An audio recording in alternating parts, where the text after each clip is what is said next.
gentlemen, the 10-3 Buffalo Bills take on the 9-4 Miami Dolphins in perhaps the biggest divisional game in the last decade for both of these teams.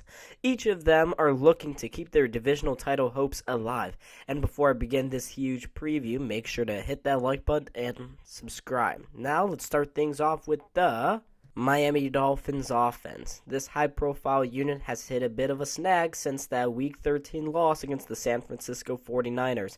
Quarterback Tua Tagovailoa still leads this offense as he's had an MVP-level season so far.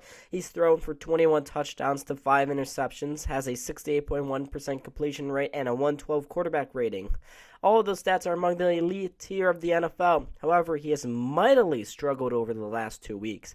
In the 49ers game, he had only 54% completion rate and 2 interceptions, and against the Chargers, he completed just 10 of 28 passes. Much of his struggles are because of opposing secondaries taking away wide receivers Tyreek Hill and Jalen Waddle. It's not been easy for them, as both of those wideouts are having Pro Bowl seasons of their own. Let's first talk about Tyreek Hill, who has had an incredibly strange scoop-and-score touchdown last week against the Chargers. He's out over 1,300 receiving yards again and has become a game changer for the Dolphins. And Jalen Waddle is also inching closer to that 1,000 reception yard total, but not doing that is tight end Mike Gesicki, who has disappeared this season. Wide receiver Trent Sherfield and running back Raheem Mostert also factor into this offense, but not at the same level some would have hoped for. This offense will be going up against the rebounding and scary Buffalo Bills defense. It was another week of dominance for this Bills defense, especially on the defensive line. Second-year defensive end Greg Rousseau had a great game, getting 2 sacks, 1 bat down at the line of scrimmage, and a strip sack on Joe Flacco. A.J. Epinesa also had a great game, getting another sack in what looks to be a rebounding year for him. And Shaq Lawson got in on the fun, getting revenge on a Jets team that caught him in the 2021 offseason.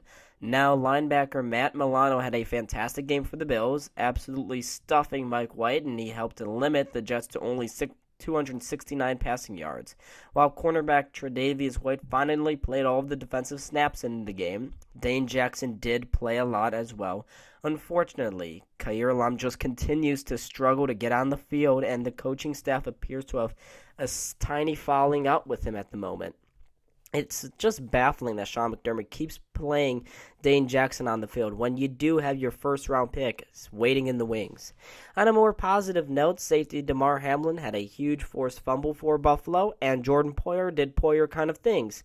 It was another positive performance from this stingy unit, but they know the road gets tougher next week, and the Dolphins' defense understands that fact as well. This defense has been through the ringer over the last couple of weeks, playing and losing in 2 physical games against the 49ers and Chargers. Led by defensive coordinator Josh Boyer, this unit is looking to get things right against a struggling Bills offense. Much like that meeting in Week 3, cornerback Xavier Howard leads the way, though he did struggle when facing off against Mike Williams on Sunday night. With him in the secondary is Javon Holland, another great defensive back for the Dolphins. In front of them is mainly the same group outside of Bradley Chubb, who the Dolphins picked up before the trade deadline. Defensive end Christian Wilkins is paired with Chubb, and together they make a nice 1-2 punch. But when you also add Jalen Phillips, you can now see why this Dolphins defensive line is one of the best in the league. Phillips in particular played well last week, getting a sack and also having another one be blown back on a stupid roughing the passer call. Linebacker Jerome Baker has also played well for Miami over the last couple of weeks, but expect to see a battered and exhausted Dolphins defense play aggressive and against the grain versus the Bills offense. It was a tough day for this offense, who really struggled in the first half against an elite Jets defense. Josh Allen was not great, throwing 16 for 27 for only 147 yards and having a singular touchdown pass. He played a bit better on the ground, but not much better, having 47 rushing yards on 10 carries. Devin Singletary struggled as well, and outside of a couple of long runs, he only had 39 yards on 8 carries. It was the lack of a run game that killed the Bills in the first half, as they had 7 points in 2 quarters. But after some halftime adjustments, things got better for this unit. They used the middle of the field more, with Allen finding Dawson Knox the most, and not that far behind him was Stephon Diggs. Dawson Knox had 4 catches for 41 yards, including a big 26-yard touchdown catch and run from him.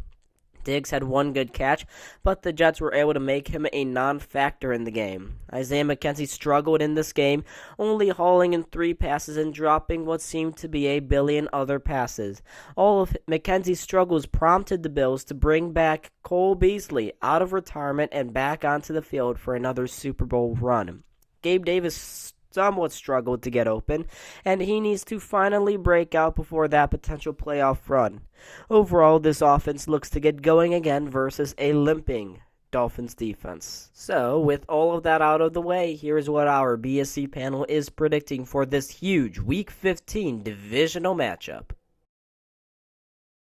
Down 19-36, and they get around the edge, and Allen goes downfield, caught by McKenzie. Inside the 10.